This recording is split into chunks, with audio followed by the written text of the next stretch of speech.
Hi, and welcome to Holistically Haute with Rachael Pontillo. I'm your host, Rachael Pontillo, and I'm really excited today because I am sharing with you an interview from my friend, colleague, and one of my favorite people in the world, Dr. Keesha Ewers. We are going to talk Ayurveda and we are going to talk skincare and how it all is connected. Dr. Keesha Ewers is someone who is so knowledgeable about a wide range of topics in holistic and integrative healing and medicine. She is a board certified functional medicine practitioner, as well as a doctor of sexology, psychotherapist, an Ayurvedic practitioner, an energy worker, a yoga teacher, and she's also the founder and host of the Healthy You Radio Network. I was fortunate to be a guest on her radio show not too long ago. Dr. Keesha is also someone who overcame an autoimmune disease herself using holistic and integrative means, including Ayurveda, and she's going to share with us a little bit about how that worked for her today. She's someone who's been in the medical field for over 30 years, and her constant thirst for knowledge has led her to travel the world in pursuit for finding answers. She has been to places like Australia, India, Mexico, Peru, Africa, Sri Lanka, and she's also had the good fortune to work with some of the most innovative doctors and scientists here in the United States. Here is my interview with Dr. Keesha Ewers. Hi, Dr. Keesha. Thank you so much for being with us today. Hi, Rachel. It's such an honor to be asked. It's my pleasure to have you. And today we are going to talk about one of my favorite topics, and that is Ayurveda. And that is good. an It's area. one of my favorite topics. Yes, that's one of your areas of expertise, I know. And I mean, you have a lot of areas of expertise, but Ayurveda seems to be something that you are passionate about. I know that when you and I have talked, it's something that kind of comes up as a common thread a lot. So I am really happy that we're going to choose to focus on that today. And I know that Ayurveda is something, I always say that it's one of those practices that takes lifetimes to learn, and I don't think it's something that can ever be mastered because it just evolves, and it's something that is just millennia of wisdom and tradition. But I do think that it's something that is becoming more and more practical in today's world.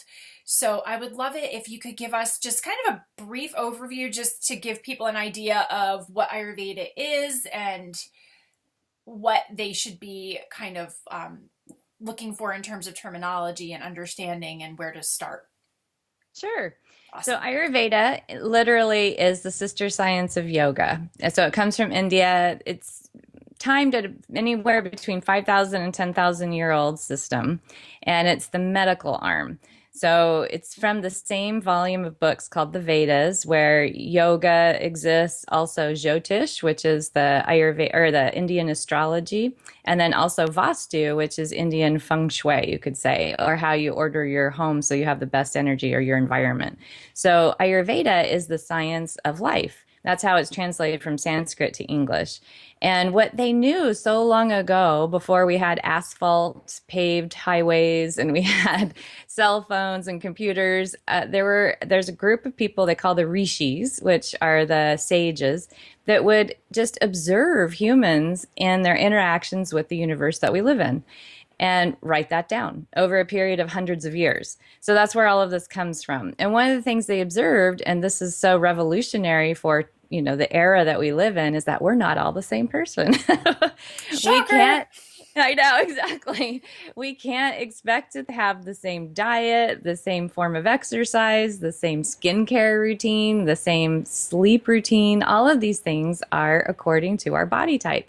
So one of the things Ayurveda has that is what I'm passionate about, as you noted, is that part, that individualization. One of the things I love about today's medical world and why I love practicing medicine in this era is because we now have genetics, right? I love really talking about genetics and what turns your genes on and what can turn them off. But Ayurveda is that very same thing from 10,000 years ago without the saliva test. So, so what they saw was, okay, there are these different things that go into making different body types, mental types, your spiritual type, your emotional type. And they named these three body types as vata, pitta, and kapha. They're called your doshas. And everybody, when you're born, has a unique constitution called your Vikruti that is yours. And it is based on your genetics. It's based on the time of day that you're born, where the planets and the stars were aligned in the universe. And it's based on what ultimately you're supposed to accomplish in this world. So what that means is you're uniquely set up in your body, mind, and heart and spirit to accomplish those tasks. And I just love that because it's as holistic as it can be, right? Absolutely. I It love that includes too. everything. So each of these body types has a different way to feed and water and take care of itself. And so the care and feeding of your type, unfortunately, isn't written on a manual stapled to your thigh when you're born. And so that's what I love about Ayurveda is that it's sort of like the how-to manual for you, right? That's a really great way to look at it because I know that when we think about Eastern philosophy, especially here in the Western Hemisphere, it can seem very complicated and a little bit out there and not as practical because it is such a different culture and a different practice than what we're used to here. But Mm-hmm. so many people that I come across in my practice, the biggest questions, and you probably get this in your practice too, is how do I know what I'm supposed to eat? How do I know what my body needs? How do I know what I'm supposed to use on my skin? Where do I even start? And in this Mm-hmm. culture, which is based on reactive treatment rather than holistic and preventative and all of that, it's I think it's kind of led to a bunch of people walking around really disconnected with their own needs and not being able to be in tune with their own bodies and their own thoughts and their own physical and emotional feelings to be able to then know what's missing or what their bodies are craving. That's exactly right. Yeah. So, I I have all kinds of different articles and blogs and things like that at drkeesha.com. It's Mm-hmm. drkeesha.com.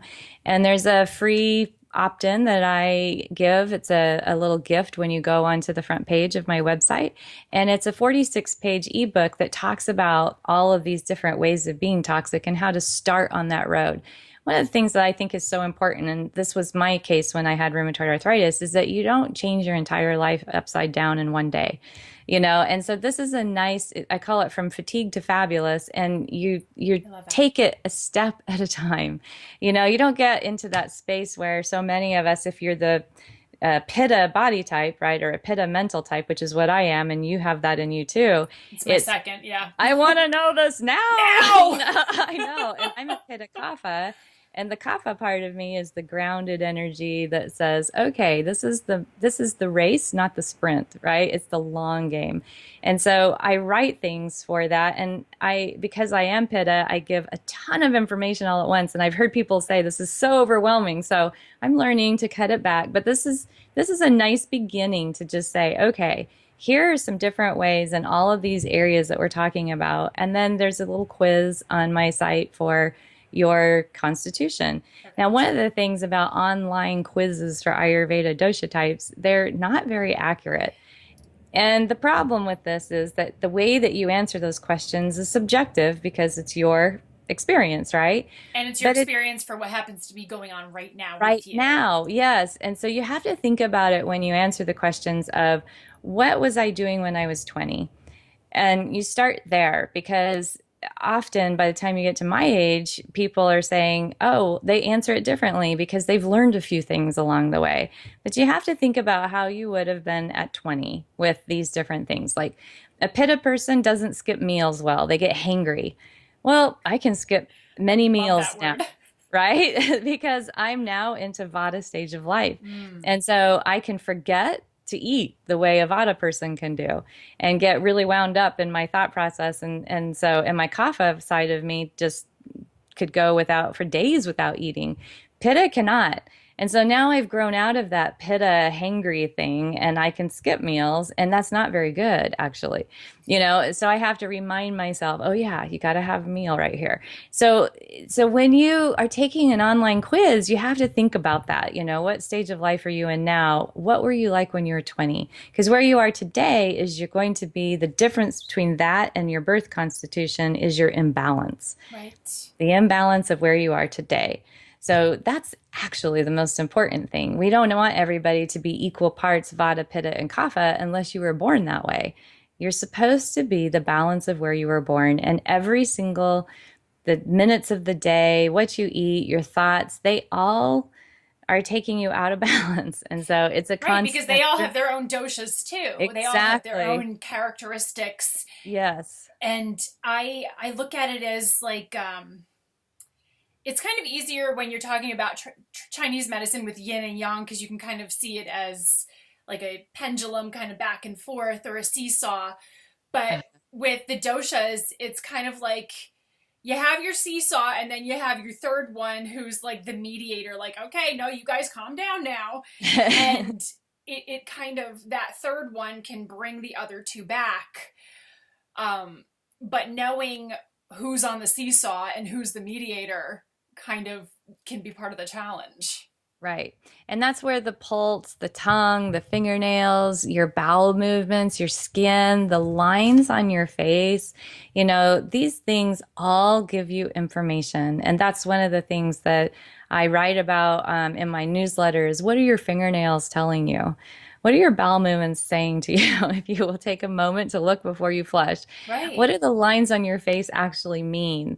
And I write about that because we aren't taught that from young age in school. We don't understand what the coating on the tongue signifies or what the creases or scallops or whatever's going on with your tongue is trying to say. In Ayurveda, that's really important information that gives you a heads up about what's coming. And so that you can head it off at the pass. You don't actually have to get diagnosed with an autoimmune disease the way I did. I had terrible acne. Terrible acne. I was on Accutane for heaven's Oh, sakes when I yeah. was 18 years old. Completely ruined my liver, I'm quite sure. And I've required pretty steady detoxing every quarter of the year ever since. And, you think about that for a little beauty, an embarrassment about my skin. I was taking antibiotics for a while and then I was taking Accutane, which is the normal Western medicine way of doing things. Yes. But that acne was telling me something. It was giving me feedback, but I didn't know how to read it. It's like Right. running, I'm a runner and I'll go running past I remember in the Portland Marathon, there's this great big brick wall that had all this graffiti on it. And I just remember thinking as I was running, gosh, if I were a gang member, I could tell who'd been here, what they were saying to each other. Huh. And to me, I can't read any of it. I don't know what it means. And how interesting, that another person could come here. Or I take my dog for a run in the forest and she picks up more information on different things than I ever even can consider, right? That's the way our bodies are for us. They're Greek to us. We don't, it's like a foreign language because we're not taught. So Right. that's one of the reasons I really focus on writing this stuff is because I want people to know what's your body telling you. Don't try to Right. suppress it. If you're having pain, don't take an Advil. Right. Ask why. And there's so many supportive people out there these days, like you, like the work I do, like our colleagues that I mean, we were just talking about. We're going to a conference in August where we Right. get to be in a room with hundreds of people who have this mentality, and you go in Right. there, and just being in that energy is so healing in itself, and just pumps you up and lifts you up and puts you back into the world, ready to spread all this goodness. And it is stuff that needs to be taught at a younger age. And I feel so passionate about bringing this information out to women, out to mothers who have children, so that they can start putting these types of methods into practice in their own households. And we don't tell people, don't go to a doctor, don't take a medication. That's not something that I have the authority to do. But Hmm. I always just want to encourage people that there are other options, and that you do have choices, and this information and these people are here for you. You just have to seek them out and find them. And most often it will require an open mind, and it will require some kind of a step outside of what you're used to in that comfort zone, because it is such a different philosophy from what we are taught here. Yeah, it's interesting because I had years and years ago, I had a woman who was fairly elderly walk into my office and she said, I want to know how to take care of my body type, right? And I understand you know how to do that, but I don't want any of that Hindu schmindu Oh stuff. boy. And Hindu I Schmindu. just remember thinking, oh, that's so interesting because, we've been talking on a spiritual level on a lot of this, but it's not a religion. It doesn't interfere with your religion. It enhances it. It's how to take Yeah. care of you in the best way so that you can be squarely and firmly and strongly on your spiritual path that's of your choosing. And this has nothing to do with religion or Hinduism. And so it was very interesting how people, because it is a different language, start to kind of get a little worried. Or if they see, somebody practicing that has some of the different yantras or symbols from the East, they're worried that it's going to interfere with their God, their religion, and it has nothing to do with that. And so it just enhances you so that you can be a better practitioner of whatever spiritual path you're on. Ayurveda says we're a microcosm of the macrocosm. So in other words, every bit of the elements that are out there, I'm sitting next to a window that's out to the forest, so that's why I keep pointing out there. So that's out in the universe are in us. So if you think about that, all of the elements that make up dirt are in us. And so I always say, so that means we're just like dirt. So from ashes to ashes, from dust to dust, right? So if you think about it in that way, then those three body types or doshas that I was saying, vata would be more like the desert sand. So it's made of the elements of air and space. So if you think about the desert sand, when the wind comes up in the desert, what happens to the sand? It just goes everywhere. Chaos, right? Yeah. All over the place. And that's exactly what happens when the wind comes up for a Vata person. They literally, in windy, cold environments, their thoughts cannot stay grounded. They're very, very imaginative people. They're very creative. They're the social butterflies. They flip from one thought to another. But if they don't have the grounding and they're like that sand that's just spinning, then they can't follow through on any of that. So, what makes the sand stay still? Water and oil. Mm-hmm. So you want to actually bring that sand so that those grains don't have as much air and space between them. So what a Vata person looks like is going to be thin and light like the sand.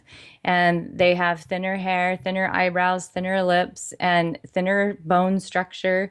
And they have more of that spacey, airheaded quality when they're out of balance. And when they're out of balance, they can also get constipation. So any air filled space in the body can become adversely affected. So asthma, constipation, ringing in the ears, dizziness, any kind of pain that's moving from one place to another, right? These are vata imbalances. And so forgetfulness, inability to focus and concentrate, the thing that will help the Vata person to stay grounded, you pour the oil on the sand, right? So having good, moist foods, nothing cold and crunchy, so nothing cold out of the refrigerator. Don't put ice in your drinks, drink warming liquids, soups, those kinds of things. And then also lots and lots of oil. So Vata needs a lot of fat, and that helps them kind of stay grounded. So that's a kind of brief little tip about Vata. They love aerobics and running and hopping up and down and dancing and all kinds of, very movement oriented exercises. But really, what they need is more grounding, like in yoga, to hold a pose for a long time, to Mm-hmm. stay on the ground with it as much as possible. So, but they love aerials and acrobats and things like that because it's part of that expression of air and space. So they can move within air and space with grace and beauty. They just have to stay balanced with it. Mm-hmm. And that is very much you, That's right? total. Yes, I'm Vata dominant, totally. And it's funny because I do really well with yoga and I do ballet, but I really prefer being more at the bar still and focusing on each individual movement. But I like to watch stuff like aerial and gymnastics and flipping and spinning and all of that. Yeah. But I can't do it personally because then I spin out of Right. control. Right. So a daily routine that has a good structure and schedule is really important for Vata. Mm-hmm. And then the things for skin are sesame oil. I mean, Mm-hmm. the kind you get in the grocery store that's cold pressed organic sesame oil. And then Unrefined. I add essential oils to that because I don't like to smell like a Chinese wok. Right. So I use sesame oil on my skin because I'm in Vata stage of life, and we can talk Mhm. about that. But the each of the doshas has a stage of life too. So when we're born, we're the little toddlers, we're tiny, and we're building, right? Building blocks. And kapha is water and earth. And so if you think about the dirt that's water and earth, it's clay, right? And so when our children are born, they're growing like clay, right? They're being And molded and they're modeled being and exactly, yep. and they've got snot running from I every was just pore. gonna say snot. So this mucus thing and Toddlers. extra fluid and just Yes. like slime and everything that toddlers are just embodied in, that's part of kapha. So, Allergies. pardon? Allergies. Yes, yes. So they wind up with a kapha person can have extra weight that's water. If they're eating things that are they're sensitive to, they'll hold water. So when people lose weight and they say, "Oh, well, that was just water weight when I just lost that 20 pounds," I think, well, that's not supposed to be there outside your cells like that. That's good. You weren't supposed to have all that inflammation, right? Right. So kapha people, their imbalance will tend to be more like diabetes, extra stuff. So fibroids, Mm. acne that has cystic Mm-hmm. components to it, boils, lipomas, all of the things that have to do with extra water, swelling when you fly, in your ankles and things like that, or when you walk. So easy swelling, all of these things, mucus, anything mucusy is going to be a kapha imbalance. The kapha person body type has thick hair. It's the opposite of Vada. Really thick eyebrows, thick lips, very beautiful, luminous eyes. And they tend to be like I call them the cookie baking mom. They're very loving and nurturing and grounded, but they will hoard time. They want more. When they collect something, they collect a lot of it. Mm. And they're usually, if they're imbalanced, they can be a couch potato. And Mm. it's hard to get them wedged into movement. But once they go, Avada is like the hare and the tortoise, right? The tortoise would be the kapha. It's slow and steady, and they get there. And the hare is like bouncy, bouncy, fall asleep, right? And these two are very, very opposite is kapha and vada. And so the food that you would want as a kapha person is no sugar. Sugar is toxic for kapha people. Grains, not so great. So a paleo diet is actually ideal for a kapha, Interesting. except not as much on the avocado, coconut milk, coconut oil, any kind of adding ghee and coconut oil to your coffee, that kind of stuff. Not so great for a kapha person if you're trying to lose weight. So it's important that they eat a lot of astringent, like Hmm. greens, lots and lots of greens, and good proteins, and really not a lot of fruit, not grain. Those things are more toxic for them, and no dairy. So they can become very lethargic with food, like tired after they eat. So if you're tired after you eat, you're not eating the right thing. Your Right. food's not supposed to stimulate you so that you are bolted upright, and your food's not supposed to make you tired. It's like putting gas in your car. After you go to the filling station, your car doesn't just zoom off, Right. right? It just keeps going at a It just steady keeps going at a pace. steady pace. And Right. that's what food's supposed to do for us. So Right. you think about that, how you feel after you eat, and that will be your check-in with if you're choosing the right thing for your body. So then the third type, which we tend to think of as in the middle of those two, is pitta. And pitta is fire and water. And the soil or the dirt that I tend to think of for this one is like the rainforest, Hmm. right? So it's very fertile, it's very warm. If a bird flies over the rainforest and drops a seed and keeps going, nobody has to cultivate or nurture that seed. It will just grow, right? There's a lot of fertility there.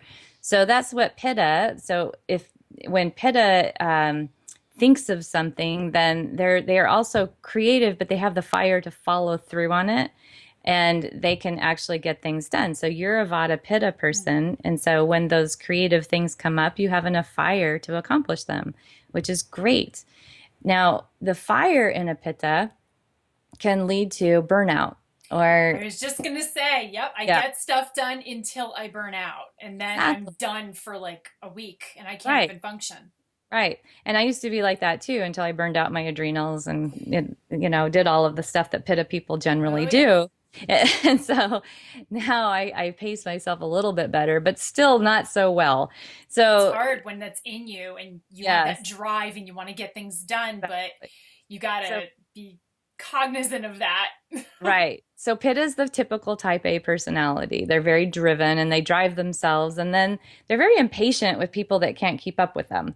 So I That's think me too. everybody should be able to have the same kind of brain that moves like this. And then people around them will get a little bit frustrated with that. So Pitta has to be really careful because they'll be very judgmental. And it usually starts with self-judgment and it can leak out onto everybody else. Mm, So I think Pitta, that's one of the biggest things for them to watch is judgment and making sure that they're not being self-critical or critical of others for, being a little bit slower at the uptake on things. So my spouse definitely gets the brunt of that sometimes. So come on, keep up. yes. So so Pitta, their imbalance will be more inflammatory, Hmm. right? So anything red, extra period, it's going to be, like anything with blood, anything with red skin, anything with red joints, anything red is going to be inflammatory and it's pitta in nature. So that's a very simplistic way of thinking of things. Pitta body type tends to be more medium build. They can have freckles. They can have very sensitive skin to the sun. They Mm, tend to have more of that fair skin. And so they're we have the skinny, the medium, and then the bigger, larger bone kapha. And then we are all a mix of all three of those. right. You're never just one of them. And it's sort of like your dosha is your fingerprint. So vata needs that really good oil. Pitta needs to have cooling when it's hot outside. So I live in Seattle. I don't have to spend a ton of time drinking coconut water to cool myself off. But Right. if it's 94 degrees outside, right, which is hot for me, and I'm outside and I've just run a race, then coconut water is perfect for me. So, because it'll cool everything down. Cilantro, mint, all these things are very cooling. So, pitta, when it's hot outside, don't drink coffee. It's the worst thing you can possibly do. That and alcohol are very inflammation causing. And so you'll wind up even crankier than you might be in the heat if you just stuck with cooling things. So, and then the oil is coconut oil for the skin. Hmm. And for kapha, they want a lighter oil because they're already clay, right? Hmm. So almond is really great for them. So that's simplistic in a nutshell. Yeah. Now, what I've observed, and maybe you have a little bit of insight on this, is that, I mean, we talked about how your condition, your imbalance, and your constitution are not the same things all the Right. time. Whereas, a condition might manifest. So if someone has acne, that would be a pitta condition, but that wouldn't necessarily mean that that person is pitta. So if you're using oils or you're using food to calm a condition and kind of restore Hmm. your constitution, would you use a food or an oil to support and strengthen your constitution or to pacify the condition? So the answer to this when I was training in Ayurveda and I would ask my professors, they would always say, it depends. And that always frustrated me, but now Mm, I understand it. So you think about the age also of the person and the climate they live in and the mm-hmm. time of year and the time of day. So for example, if acne is there and somebody's going through a great deal of stress and their pitta constitution, then you're going to want to make sure you cool them down and clear out their liver. Mm, Liver is a big root of where acne comes from, especially for somebody that has ruddy undertones to their skin and they're kind of a type A. So anger will bring acne out. Stress will bring acne out. Now, acne in a Vata person could just be that they're clogged, you right. know? I was going to say Yeah, colon, constipation exactly. They need to leading to clean out. toxicity. Right. They need to do a plumber's I friend was and just going to just say get they rid need of a all roto it. rooter. That's right. So they've got to make sure that they're pooping every day, at least one banana shaped brown poop a day, and Vata people, that's a holy grail. So you really want to make sure that's happening. You're dumping your trash every day Hmm. so the vermin don't grow. So you've got to make sure there's no yeast in the colon. You've got to make sure that you don't have an overgrowth of nasties that are, again, causing skin to break out because they're clogged. Kapha people, if they're also congested, then they'll have the pus and the acne. So Mm-hmm. it'll look different, right? Mm-hmm. And so they also could have been eating too much dairy. Mm-hmm. So anything that causes mucus will also cause that same kind of pus congestion, right? So backing them down off of alcohol and dairy and sugar and anything that's causing extra buildup, that's what they need. And they need to have good like dandelion tea and clearing things out, astringents. I always have people take a lot of, in fact, I do this every morning myself, is a lot of greens, either in a smoothie or through a juicer, and just really, really, I'm a pitta kapha, so I know, and I never have a stuffy nose, and I never have allergies, and I just am usually not tired. I'm not a couch potato, and it's because I don't eat dairy, I don't eat sugar, I don't drink, and I have these bitter, astringent vegetables every single day to start my day. Mm-hmm. So I don't ever have skin issues either, but Mm-hmm. I used to. And that's the thing. And I was having those when I was 30 still Right. until I discovered this, that it was really important as a daily practice, not just a detox, where people, right, they'll do a detox Yeah, and then go they straight back. think that, and that's another really great point, is that detox should be a daily thing. It should be an ongoing effort. Like you were saying, take out the trash every day. Right, It's something that should happen every day.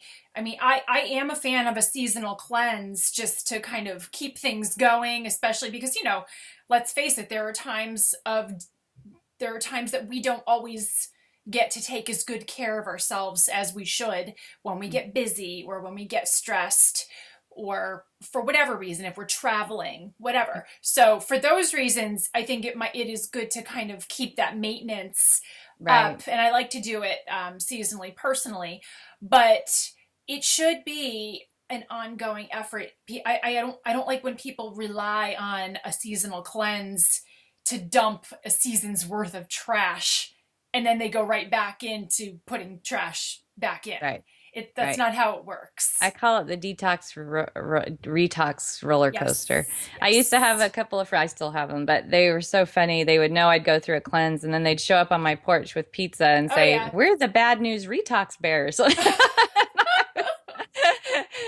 And I And would it's so say, "You guys tempting are to so do bad for that me." after I a know. cleanse. But I mean, I always teach my clients that how you come off of a cleanse is even more important than how you Right. go into it. Hmm. Because, I mean, let's face it, cleanses are not fun, usually. There's very few that are actually, "Whew, let's do this cleanse. This is awesome." I mean, usually by the end of the cleanse, you're like, oh my God, if I see another juice, if I see another smoothie, if I see another clay mixture, I'm going to vomit.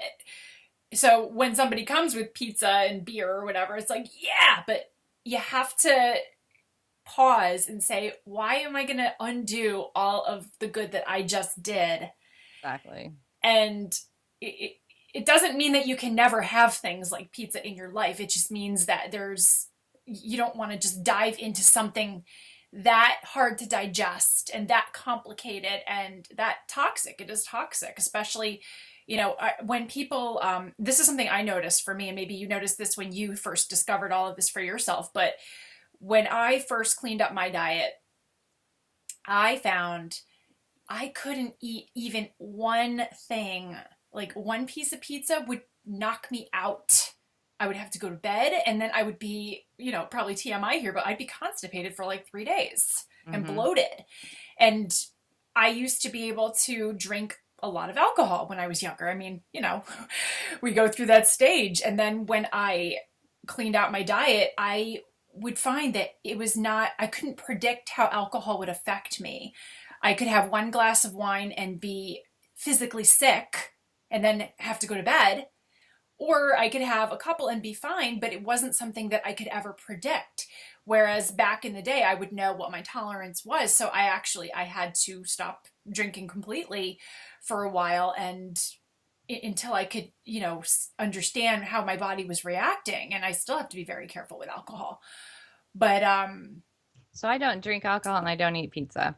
yeah. And it's just it's not something that's hard for me anymore. I got off the retox roller coaster because I felt so good just making it my lifestyle. And I have a history of autoimmune disease. Right. why would I mess with that tiger Yeah, again? it's not It's worth just, it for. no, it can turn my genes on. I am really wired for rheumatoid arthritis. Yeah. My grandfather had it.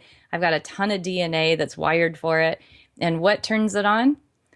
Epigenetics is your Mm-hmm. lifestyle choices. So I Mm-hmm. make choices that keep those turned off. And to me, that it's not even a temptation anymore, but it used to be. And so I'm really compassionate with my patients. And I always say that you go through a period of time until finally you say, oh, yeah, I feel fantastic. Why would I mess that up? So I can Yeah. go to any party and never have to have a glass of alcohol in my hand, and I don't care. It Mm-hmm. doesn't matter. I have great time and I can visit with people with Mm-hmm. my water, and people have a hard time sometimes with, oh, socially, I don't know what I'm going to do. And I just say, just carry a water glass around. Yeah, I mean, it can take time. So, like you Yep. You said, have to be you have patient. to be patient with yourself. You have to be Hmm. compassionate with yourself. But I also think that a lot of people don't realize how good it's possible to actually feel. Right. And once you feel that good, you don't want to go back. Right. But before you get to that point, it can be hard to imagine not having that. I know when I first got to that point, I didn't know I could feel that good. I Right. didn't know I could have that much energy. I didn't know my skin could look like this. I didn't know that my body could look this way at my age and after Hmm. being through what it's been through, Hmm. injury and children and hormones and thyroid and weight gain and weight loss. I didn't know it could be that resilient. Right. So I remember when I first made these changes, and it was hard. I did not have people supporting the changes that I made. Family members, they just didn't get it. It Right. wasn't their experience, and they still don't get it. And that's fine. They don't have to get it. This is, I always say, when I work with somebody who's married to somebody who does not subscribe to this lifestyle, that's okay. That's their journey. You're on your journey. Your responsibility is not to pull them onto your journey. They are Right. responsible for their journey. You just stick to your journey and let them live theirs. If Exactly. they get on this journey, then that's great. And if not, then they won't. But other people don't have to understand your choices, Right. but you do Well, have to be when resilient. when I first met my husband, he had an autoimmune disease called Hashimoto's thyroiditis too, and we converted him also out of it, and Mm, so it's lucky because he also doesn't drink alcohol and also doesn't want to get autoimmune disease back, and so it's an important thing I think to just do your path and just be true to what is good for your body. So. yeah, that's a great point. All right, well, I really appreciate you taking all the time. This was such great information. We could keep talking for hours and I know. hours. And My pleasure. I wish we could. We'll have to do this again sometime soon. But before we close today, I know that you have your quiz and your ebook. Is there anything else that you would like to our audience to know before we sign off for today? Just to really understand that you're individual. You are an individual person, and that's what my site is built for, is to really help you understand how to take care of you at your individual level. And you can read a book, I've written books, you've written books, you can read books that say this is a great diet, but until you really know what yours is, it's not yours, you know. So, Yeah, it does require sometimes some experimentation and trial and error, getting support when right. you need it, and being very compassionate with yourself. And that's something that I know a lot of people struggle with. I struggle with it on a regular basis myself. I'm always my own worst critic, but we Hmm. have to always just remind ourselves that we are doing the best we can. We have the tools we need. We just have to actually use them Right. and just keep practicing that compassion and treating ourselves as the individuals that we are. So that's powerful stuff. Thank you so much for being with us today, Dr. Keesha. It was such a pleasure to have you. Thank you, Rachel. Thank you so much for watching and listening to today's interview. And thank you, of course, again to Dr. Keesha Ewers for joining us and providing us with such a wealth of information that I know we can all find tremendous value in and start utilizing in our lifestyles today. If you want to learn more from Dr. Keesha, download her free ebook and take her quiz. Go on over to her website at drkeesha.com. That's drkeesha.com. You can also find Dr. Keesha on her radio show at www.healthyyouradio.com. And if you're interested in her health coach certification program, you want to head on over to www.academyforintegrativemedicine.com. Lots of opportunities to connect with Dr. Keesha and learn more. Thank you again for joining us today. It's always such a pleasure for me to be with you and to share information with you like what we shared today from Dr. Keesha. I hope you join us again for our next episode, and I hope that you are moved to share this with your friends and family. Subscribe to my YouTube channel and my iTunes channel, and be sure also to come on over to my website at holisticallyhaute.com and leave a comment with your thoughts. I'm Rachael Pontillo. I'll be back soon with another episode, and I wish you a beautiful day.